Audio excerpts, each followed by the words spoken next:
सुषमा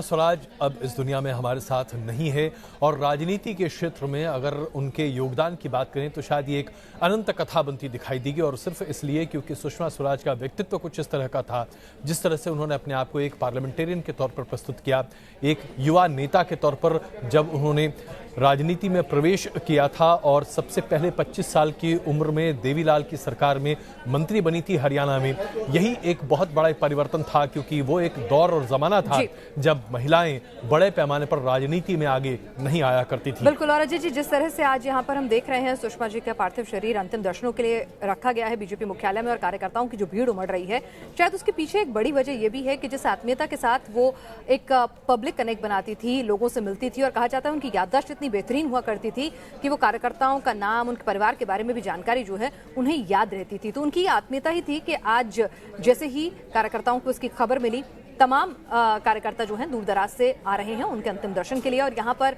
देखिए कि किस तरह से सुषमा स्वराज जो हैं अगर एक प्रखर वक्ता के तौर पर जानी जाती रहीं, अगर एक कुशल नेता के तौर पर जानी जाती रहीं, तो सुषमा स्वराज का एक पहलू वो भी था जो उन्हें एक आदर्श भारतीय नारी बनाता था। जिस तरह से हम बड़ी चर्चा कर सकते हैं कि खैर आदर्श भारतीय नारी, या यूं कहें कि भारतीयता की पहचान और भारतीय सभ्यता और संस्कृति को अपने में संजोए हुए सुषमा स्वराज कई मंचों पर अपने विचारों को बड़े मुखर तरीके से प्रस्तुत करती थी। उनके बारे में हम लगातार चर्चा कर रहे हैं न्यूज़ नेशन पर। आप ये खास पेशकश देख रहे हैं। अभी सीधे चलते हैं मधुरेंद्र के पास, जो भारतीय जनता पार्टी मुख्यालय पर मौजूद हैं, जहां सुषमा स्वराज का पार्थिव शरीर रखा हुआ है अभी अंतिम दर्शनों के लिए। ऐसा बताया जा रहा है कि दोपहर 3:30 बजे उनका अंतिम संस्कार किया जाएगा। Madhurendra.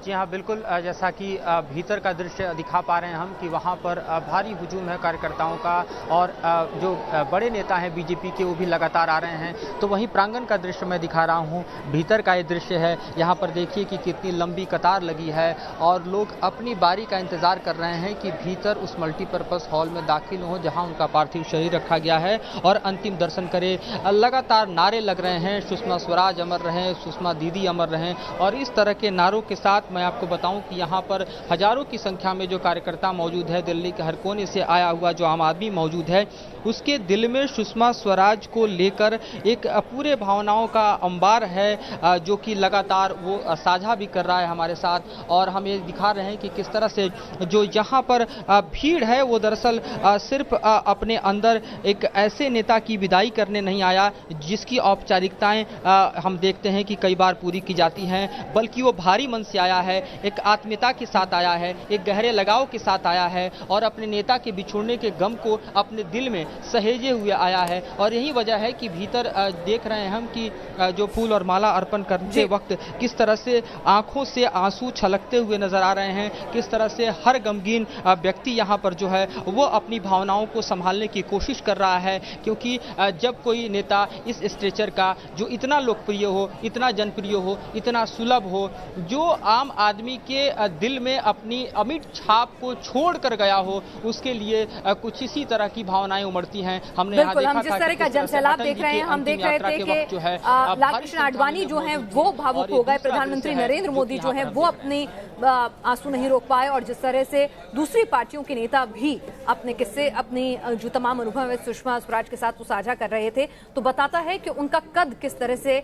Across the party line जो है, मतलब उनको किस तरह से सराहा जाता था और सम्मान जो है वो दिया जाता था।